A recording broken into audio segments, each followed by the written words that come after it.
Hello everyone, welcome to our batch मेंटोरजी foundation CUET 2025 में आपका स्वागत है मेंटर आयुषी के साथ। और हम चल रहे हैं CUET biology principle of inheritance and variation. तो बिल्कुल ना भूलें एनरोल करना हमारे CUET के बैच को। CUET में महारत हासिल करें मेंटर आयुषी के साथ। अभी अगर आपने चैनल को सब्सक्राइब नहीं किया है तो लाइक शेयर एंड सब्सक्राइब करिए। आपके कमेंट्स हमारे लिए बहुत वैल्यूएबल हैं। तो हमारा टॉपिक चल रहा है principle of inheritance and variations. ठीक है, तो जैसा कि हम सब पढ़ चुके हैं कि मेंडल डिसऑर्डर्स, मेंडल ने कैसे एक्सपेरिमेंट किया, किस तरीके से उनके एक्सपेरिमेंट में किस तरीके से डिसऑर्डर्स आए, वो आज हम स्टडी करेंगे। तो हम देख सकते हैं हमारा आज का टॉपिक है पेडिग्री एनालिसिस एंड म्यूटेशन।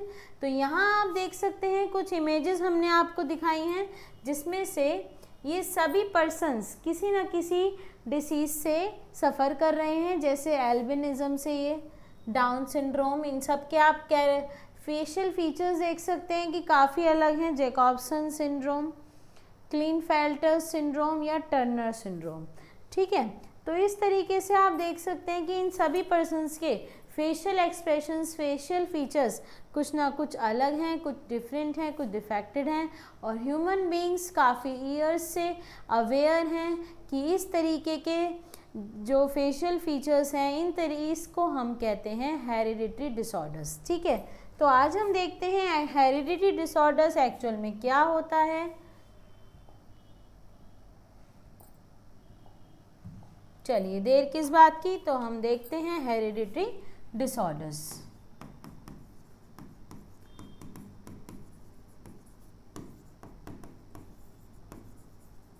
तो हेरिडिटरी डिसऑर्डर्स क्या होते हैं? जो इनहेरिट करते हैं हम डिसीजेस अपने पेरेंट्स से, उन्हें हम हेरिडिटरी डिसऑर्डर्स कहते हैं।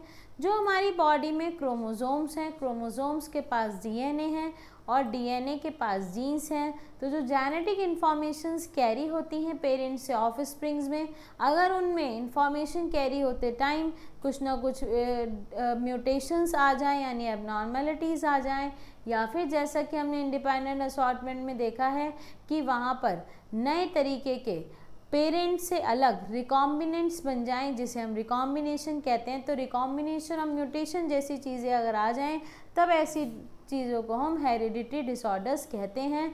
ठीक है, तो बिल्कुल आराम से समझिएगा कि एक्चुअल में जो हमारा क्रोमोसोम है जिससे हम बने हैं, ठीक है, हमारी बॉडी किससे बनी है?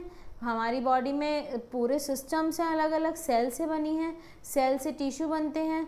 ठीक है, तो सेल के अंदर न्यूक्लियस है, सेल के अंदर न्यूक्लियस के अंदर आपका क्रोमोसोम है, क्रोमैटिन मटेरियल है जो हमारा डीएनए से बना है, और वो डीएनए ही रिस्पॉन्सिबल है इंफॉर्मेशन को कैरी कराने के लिए हमारे पेरेंट्स से हमारे अंदर, यानी प्रोजेनीज के अंदर। ठीक है, तो पेरेंट्स से प्रोजेनी में जो इन्फॉर्मेशन कन्वे कराते हैं वो क्रोमोसोम्स होते हैं। तो उन अगर इन्फॉर्मेशन कैरी कराते हुए कुछ डिसऑर्डर्स आ जाएं, कुछ चेंजेस आ जाएं, ऑल्ट्रेशंस हो जाएं, तब हम उनको हेरिडिटरी डिसऑर्डर्स कहते हैं। ठीक है, तो यहाँ आप देख सकते हैं एक्चुअल में इन हेरिडिटरी डिसऑर्डर्स को स्टडी करने के लिए हमें ह्यूमंस की स्टडी करने के लिए कोई भी पैटर्न हमारे पास अवेलेबल नहीं है। तो उसको स्टडी करने के लिए हमें उसका पूरा फैमिली पैटर्न स्टडी करना होता है।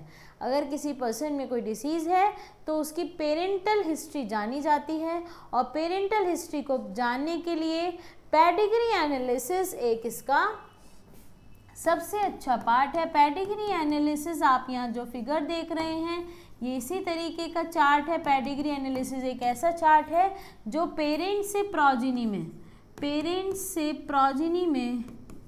पेरेंट्स टू प्रोजेनी, ठीक है, किस तरीके के हेरिडिटरी डिसऑर्डर्स, किस तरीके की इंफॉर्मेशन कन्वे हो रही है, उसको स्टडी करने के लिए यूज़ किया जाता है।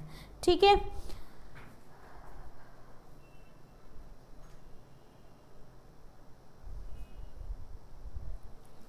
तो हम देख सकते हैं यहाँ पर आपको बताया गया है कि अगर हमने दो पेरेंट्स ले लिए, पेरेंट्स में रेड कलर आपको रिप्रेजेंट कर रहा है कि वहाँ पर डिसीज़ प्रेजेंट है, और ब्लू कलर रिप्रेजेंट कर रहा है कि वो पेरेंट हेल्दी है, वहाँ पर डिसीज़ एब्सेंट है। तो अगर यहाँ पर फादर में डिसीज़ एब्सेंट प्रेजेंट है और मदर में एब्सेंट है, तो उनसे आने वाले ये प्रोजेनीज हैं 1, 2, 3, 4, 5, 6। तो इन 6 प्रोजेनीज में से 50-50% चांसेस हैं अफेक्टेड और अनअफेक्टेड इंडिविजुअल्स आने की। ठीक, इनमें से सपोज हमने 6 ऑफस्प्रिंग्स इनके हैं, 6 इनके चिल्ड्रंस हैं, 6 बच्चे हुए हैं, उनमें से 3 आपके किसी डिसीज़ से अफेक्टेड हैं। कैसी डिसीज़ से, वो हम पढ़ने के लिए आगे देखेंगे। तो अभी हम ये समझ रहे हैं कि एक्चुअल में डिसीज़, बीमारी कैसे पेरेंट से प्रोजेनी में आ रही है। तो यहाँ पर ये हेल्दी है, अब इसकी हेल्दी की मेटिंग यानी हेल्दी की शादी एक हेल्दी मदर से हुई है, यानी जो मेल और फीमेल हैं दोनों हेल्दी हैं, लेकिन फिर भी जो इनसे आने वाले ये पूरे प्रोजेनीज हैं, ये आप देख सकते हैं हेल्दी पेरेंट्स के प्रोजेनी में भी एक अफेक्टेड इंडिविजुअल आ गया।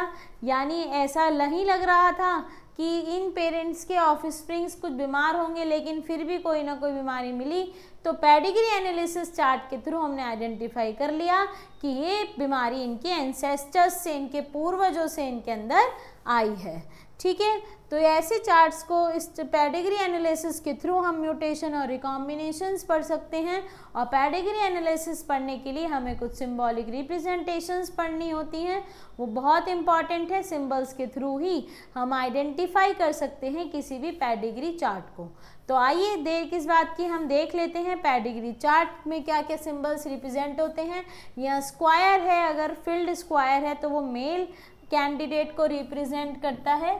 ठीक है, और अगर वो सर्कल है तो वो फीमेल कैंडिडेट्स को रिप्रेजेंट करेंगे। और अगर वो रोम्बस है, ठीक है, रोम्बस आपका रिप्रेजेंट करेगा सेक्स अनस्पेसिफाइड, यानी वहाँ पर मेल है या फीमेल ये क्लियरेंस नहीं है, दोनों में से सेक्स नहीं है। और अगर अफेक्टेड इंडिविजुअल्स हैं, यानी उनमें कोई बीमारी है, कोई डिसीज़ है, तो हमने सर्कल, स्क्वायर या रोम्बस को रेड कलर से रिप्रेजेंट किया है। ठीक, फिर हमारे पास आता है स्क्वायर और सर्कल। अगर आपको यहाँ पर शो किया है 1 लाइन के थ्रू, तो हम इसको कहते हैं मेटिंग बिटवीन इंडिविजुअल्स। ठीक है, और अगर यहाँ पर सर्कल और स्क्वायर के बीच में 2 लाइन है, तब हम शो करते हैं mating between relatives. Mating between relatives, यानी ये कोई रिश्तेदार हैं जिनकी आपस में शादी हुई है, तो हम उनको डबल लाइन से रिप्रेजेंट करते हैं। और ये आपका पूरा फैमिली ट्री रिप्रेजेंट करता है, फैमिली चार्ट। ठीक है, जिसमें आपके ऊपर वाले दोनों पेरेंट्स हैं और नीचे वाले आपके दोनों प्रोजेनीज हैं, चिल्ड्रंस हैं, इनसे होने वाले बच्चे हैं। ठीक, और अगर आपका स्क्वायर, सर्कल और बीच में एक ही स्क्वायर शो किया गया है, तो यहाँ पर अफेक्टेड मेल है। ये इस सिंबल से हम क्या शो करते हैं, अफेक्टेड मेल, यानी जो मेल प्रोजेनी आया है उसके अंदर कोई ना कोई बीमारी है अगर, तो हम उसे इस तरीके के सिंबल से रिप्रेजेंट करते हैं। और यहाँ पर अगर रोम्बस के अंदर 5 लिखा है, तो इसका मतलब है 5 अनअफेक्टेड इंडिविजुअल्स, यानी 5 बच्चे जिनके ऊपर कोई इफेक्ट नहीं है, कोई बीमारी उनके अंदर नहीं है। फिर हमारे पास ये साइन आता है, अगर एक ट्राइंगल के बीच में आप स्क्वायर दोनों देख सकते हैं, तो इनको हम कह सकते हैं twins and they are identical, means identical twins, यानी 2 लड़के एक जैसे हैं अगर, तो यहाँ स्क्वायर से रिप्रेजेंट किया है। 2 जुड़वा लड़के हैं, 2 जुड़वा लड़कियां हैं अगर, तो यहाँ उसकी जगह हम सर्कल भी बना सकते हैं।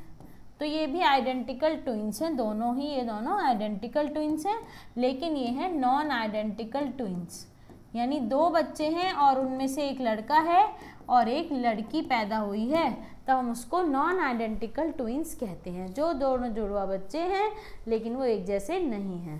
ठीक, और अगर यहाँ पर आपका एक स्क्वायर हाफ फिल्ड है और हाफ उसके अंदर ब्लैंक है, तब हम इसको कहते हैं हेटेरोजाइगस कंडीशन, और ऑब्वियसली स्क्वायर है तो हम इसको कहेंगे हेटेरोजाइगस मेल, और इसको हम कहेंगे हेटेरोजाइगस फीमेल, सर्कल है तो।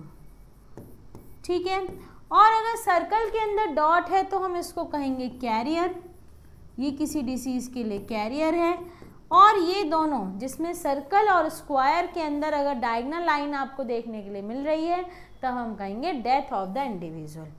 ठीक है, इसको हम क्या कहेंगे, डेथ ऑफ द इंडिविजुअल्स। ठीक है, तो ये हमने देखे पेडिग्री एनालिसिस के कुछ सिंबलिक रिप्रेजेंटेशंस।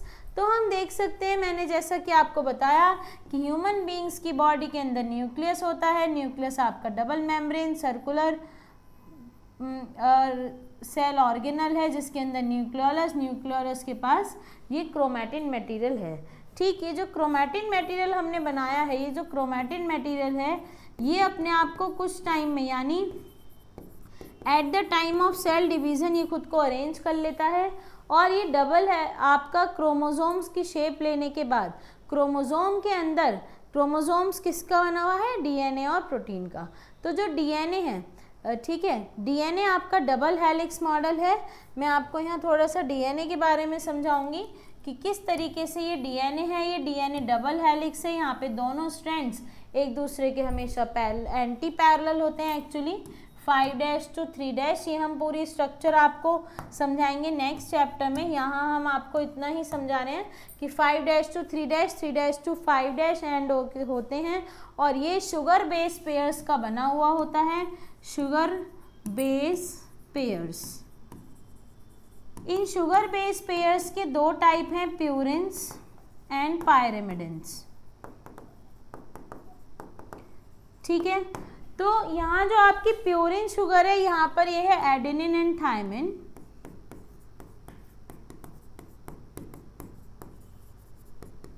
साइटोसिन, यूरेसिल और ग्वानिन, ये आपकी पायरिमिडिन्स हैं। तो जो आपका डीएनए डबल हेलिक्स है, दो स्ट्रैंड से मिलकर बना है। इसमें हमेशा ए और टी एक दूसरे के साथ दो हाइड्रोजन बॉन्ड बनाते हैं और हमेशा ए और टी ही एक दूसरे के अपोजिट रहते हैं। ग्वानिन यानी जी और साइटोसिन यानी सी, ये दोनों हमेशा एक दूसरे के कॉम्प्लीमेंट्री रहते हैं। सी के अपोजिट जी, जी के अपोजिट सी रहेगा और ये ट्रिपल हाइड्रोजन बॉन्ड्स बनाएंगे, 3 hydrogen bonds and they are joined together by 2 hydrogen bonds. तो प्यूरिन्स और पायरिमिडिन्स जैसी शुगर बेस पेयर्स से आपका डीएनए फॉर्म होता है और डीएनए ही रिस्पॉन्सिबल है हेरिडिटी इंफॉर्मेशन को कैरी करने के लिए पेरेंट से प्रोजेनी में। ठीक है, तो डीएनए में अगर चेंजेस आ जाते हैं, ऑल्ट्रेशंस आ जाते हैं, then it leads to mutation. ठीक है, और म्यूटेशन से क्या होता है? Mutation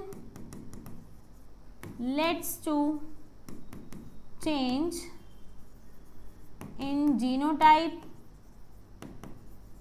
and phenotype of an individual।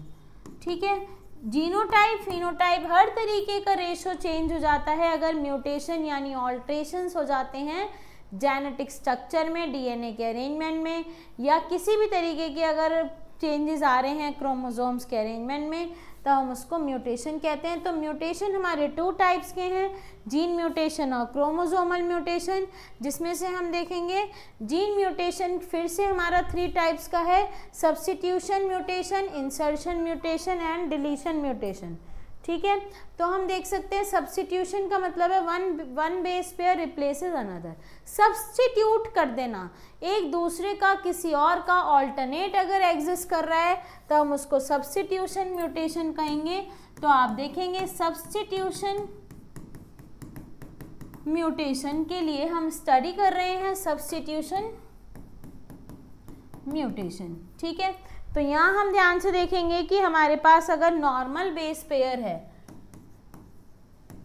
Normal base pair क्या है? जो हमने ATGC का सीक्वेंस पढ़ा है, डीएनए के पूरे सीक्वेंस को हम बेस पेयर कहते हैं। ठीक है,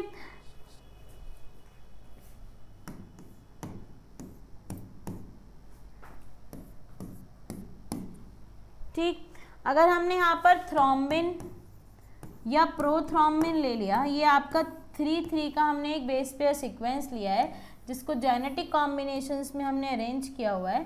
तो आप देख सकते हैं, तो ये पूरा जो जीन्स का सीक्वेंस है ये नॉर्मल बेस पेयर है। इस नॉर्मल बेस पेयर में जो आपका CCT है, इसको अगर रिप्लेस कर देता है हमारा GTA, यानी ये कॉम्बिनेशन बन जाएगा ACT एंड GTA।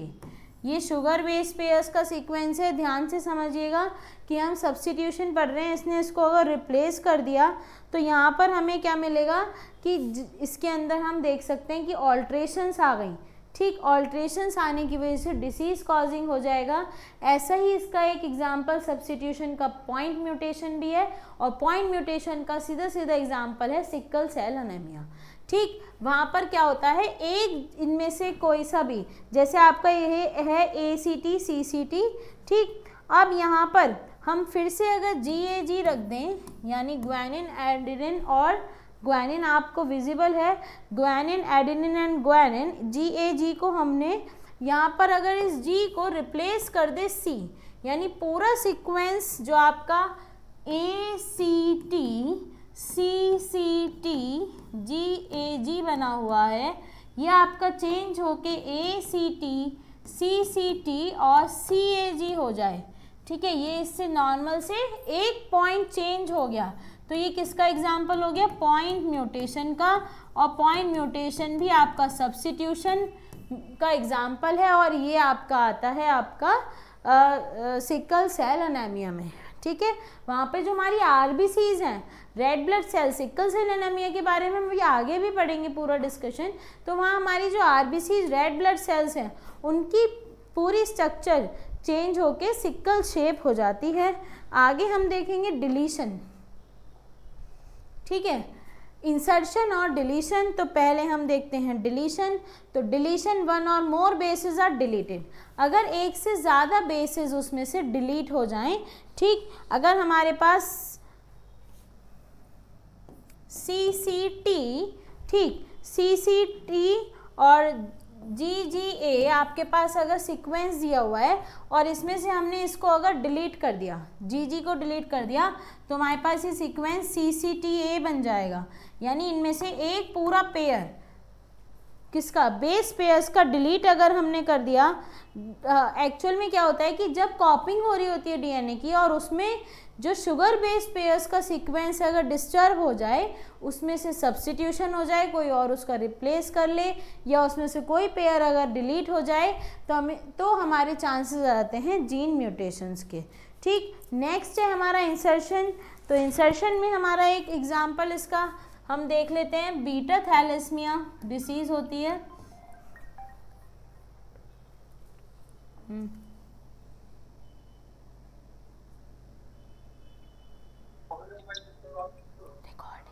हाँ, मैसेज नहीं पढ़ा, रिकॉर्डिंग चल रही है।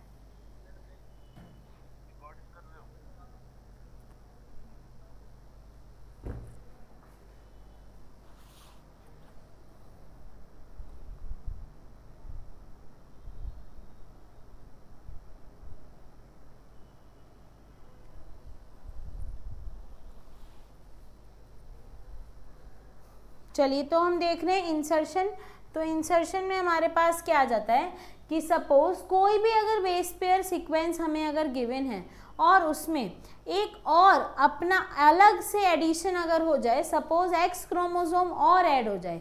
आगे हम अभी इन म्यूटेशंस के बारे में, डिसऑर्डर्स के बारे में पढ़ने जा रहे हैं। तो X अगर और ऐड हो गया, हम 46 क्रोमोसोम्स के ह्यूमन बींग्स होते हैं। ठीक है, अब उसमें एक और आने का मतलब है 47 हो जाना, यानी पूरी बॉडी का कहीं ना कहीं सीक्वेंस सारा डिस्टर्ब हो गया।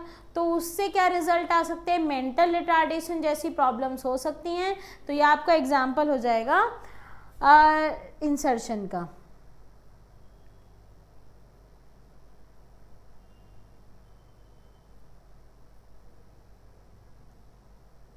ठीक है, तो यहाँ तक हमने जितना भी स्टडी किया ये आपका म्यूटेशन था, जिसमें से हमने जीन म्यूटेशन के बारे में डिस्कस किया। आगे हम देखते हैं हमारे जेनेटिक डिसऑर्डर्स।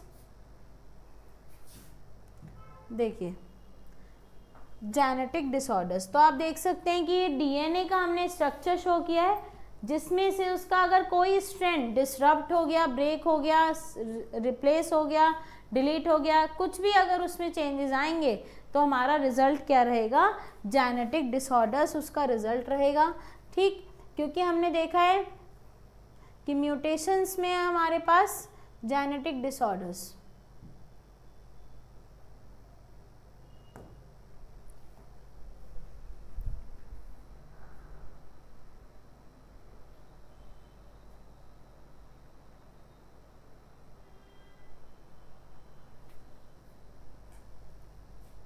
देखिए, तो जेनेटिक डिसऑर्डर्स हमारे 2 टाइप्स के हैं, क्रोमोसोमल डिसऑर्डर या मेंडेलियन डिसऑर्डर्स।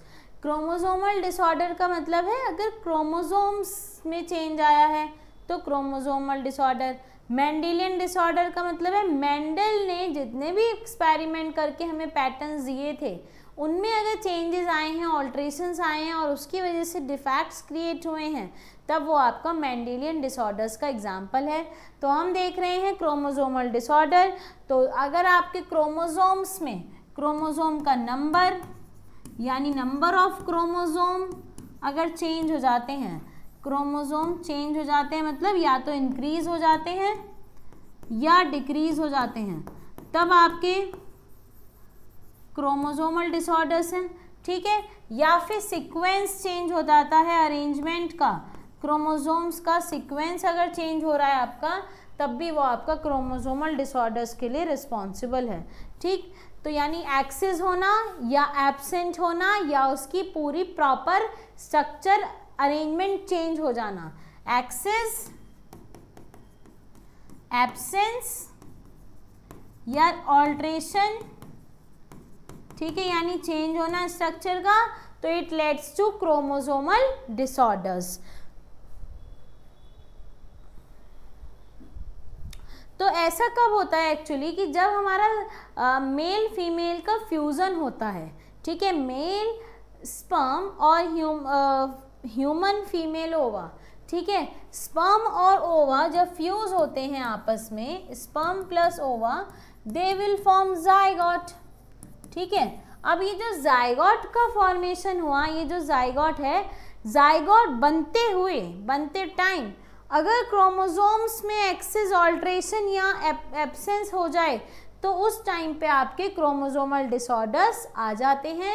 अब क्रोमोसोमल डिसऑर्डर्स के आने के लिए कौन कौन से फैक्टर्स, एनवायरमेंटल कंडीशंस रिस्पॉन्सिबल हैं, तो हम जानते हैं कि 3 टाइप के एनवायरमेंटल कंडीशंस हैं, फिजिकल फैक्टर्स, केमिकल फैक्टर्स या स्पॉन्टेनियस रिएक्शंस, जिनकी वजह से आपके म्यूटेशन जैसे चेंजेस आ सकते हैं। और ऐसे फैक्टर्स जो म्यूटेशंस कराते हैं उन्हें हम म्यूटाजेंस कहते हैं, वी कॉल देम म्यूटाजेंस, ठीक।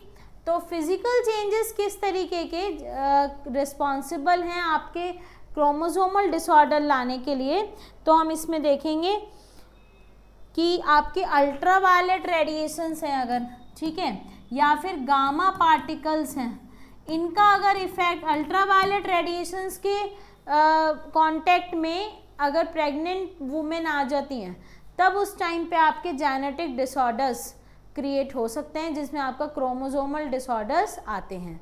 क्रोमोसोम्स का इंसर्शन, डिलीशन या ऑल्ट्रेशन हो सकते हैं और उसकी वजह से जो डेवलपिंग जाइगोट है, जो डेवलपिंग एम्ब्रियो है, उसके अंदर बहुत सारी डिफेक्ट्स आने के चांसेस बढ़ जाते हैं, ठीक। या फिर अल्फा पार्टिकल, गामा रेज या एक्स रेज, तो इन सभी से हमें उस प्रेगनेंसी कंडीशंस में दूर रहना होता है।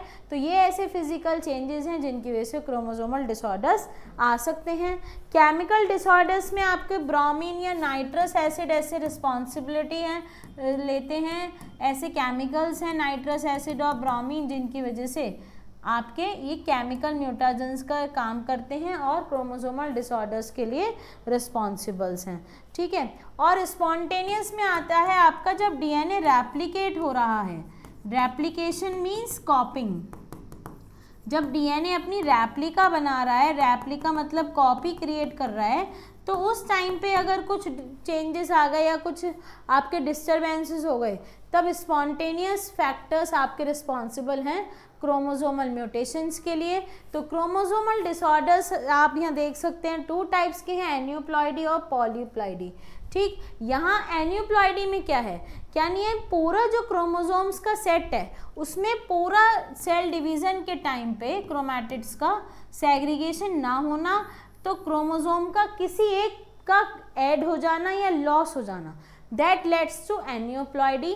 और पॉलीप्लॉइडी जैसी कंडीशन में ये आपकी जनरली पॉलीप्लॉइडी प्लांट्स में देखने के लिए मिलेगी। और यहाँ पे जो साइटोकाइनेसिस होता है, साइटोकाइनेसिस का मतलब है एक्चुअल में जब सेल डिवीजन है तो कैरियोकाइनेसिस और साइटोकाइनेसिस होता है। कैरियोकाइनेसिस का मतलब है breakdown of nucleus. It is followed by cytokinesis means breakdown of cytoplasm into two, यानी साइटोप्लाज्म का ब्रेक अगर नहीं होगा जिसकी वजह से क्रोमोसोम पूरे उस ऑर्गेनिज्म में बढ़ जाएंगे, क्योंकि उनका डिवीजन चलता रहेगा, साइटोप्लाज्म अलग नहीं हुए, दो सेल्स बनने के बावजूद भी एक दूसरे से जुड़ी नहीं, तो ऐसी कंडीशंस पॉलीप्लॉइडी कंडीशंस हैं। ठीक है, इनको प्लांट्स में देखते हैं, लेकिन हमारे अभी सिलेबस में CUET के आपका पूरा एनिमल्स का है, तो हम देखते हैं पॉलीप्लॉइडी एन्यूप्लॉइडी कंडीशंस में ट्राइजोमी या मोनोजोमी हो सकती है। तो ट्राइजोमी मतलब 3 हो जाना, जैसे डाउन सिंड्रोम या क्लिनफेल्टर सिंड्रोम में डिप्लॉइड क्रोमोसोम में एक और ऐड हो जाता है, मोनोजोमी में वो एक माइनस हो जाता है। तो हम देखते हैं ये कैसी कंडीशन है। यहाँ हमारे पास सिंड्रोम है डाउन सिंड्रोम। ठीक, डाउन सिंड्रोम में ट्राइजोमी होती है 21 क्रोमोसोम्स की ह्यूमंस में, यानी ये ऑटोजोमल कंडीशन है। ध्यान रखेंगे कि ये आपकी ऑटोजोमल है, सेक्स लिंक नहीं है, तो ये मेल और फीमेल दोनों में से किसी में भी हो सकती है, क्योंकि 21 क्रोमोसोम मेल फीमेल दोनों का सेम होता है। सिर्फ 23 क्रोमोसोम है जो रिस्पॉन्सिबल है ये डिसाइड करने के लिए कि जो डेवलपिंग एम्ब्रियो है वो मेल होगा या फिर फीमेल होगा। ठीक है, तो डाउन सिंड्रोम में आप देख सकते हैं इस तरीके के फेशियल एक्सप्रेशंस डेवलप होते हैं डेवलपिंग चाइल्ड के। ये बिल्कुल अर्ली स्टेजेस के पिक्चर्स आपको दिखाए गए हैं दिखाने के लिए कि कैसे मेंटल रिटार्डेशंस का होना या फिर डाइजेस्टिव प्रॉब्लम्स होना या आपके फेशियल एक्सप्रेशंस और गेस्चर्स चेंज हो जाते हैं डाउन सिंड्रोम से। ठीक, टंग भी आपकी प्रॉपर वर्क नहीं करती है, तो इसलिए स्पीच प्रॉब्लम्स भी आ सकती हैं।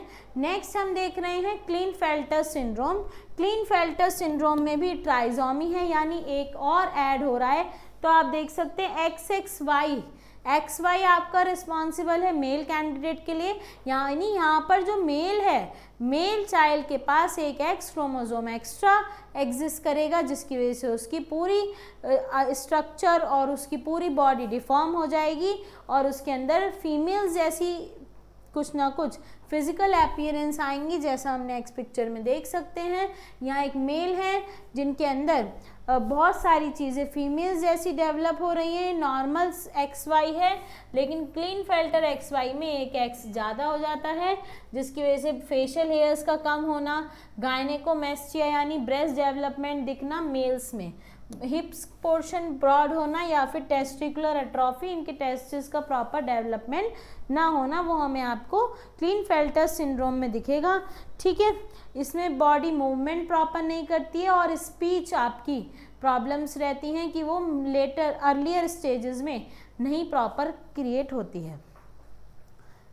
नेक्स्ट हम देखते हैं टर्नर सिंड्रोम। ठीक, टर्नर सिंड्रोम में आपकी मोनोजोमी होती है, यानी एक क्रोमोसोम कम हो जाता है। फीमेल के पास एक्चुअल में XX होते हैं, लेकिन टर्नर सिंड्रोम के केस में वो it is reduce to X only, केवल एक X क्रोमोसोम रह जाता है, यानी 22 + X से आपकी यहाँ पर फीमेल कैंडिडेट होती है। ठीक है, ये फीमेल का सिंबल, फीमेल आपकी है 22 + X क्रोमोसोम। इसकी वजह से उनके अंदर बौनापन यानी उनकी जो स्टैचू है पूरी बॉडी की वो शॉर्ट स्टैचू रह जाता है। प्यूबेरिटी आपकी डिले हो सकती है या इनफर्टिलिटी जैसी कंडीशंस लाइक कर सकती हैं। तो ये है हमारा डाउन सिंड्रोम्स, टर्नर सिंड्रोम और क्लिनफेल्टर सिंड्रोम के बारे में, जिसमें हमने पूरा क्रोमोसोमल डिसऑर्डर्स, जेनेटिक डिसऑर्डर्स के बारे में स्टडी किया। मेंडेलियन इनहेरिटेंस के बारे में, मेंडेलियन डिसऑर्डर्स के बारे में आगे की क्लास में करेंगे। तो जुड़े रहिए मेंटर आयुषी के साथ। CUET में महारत हासिल करें। Thank you and have a nice day.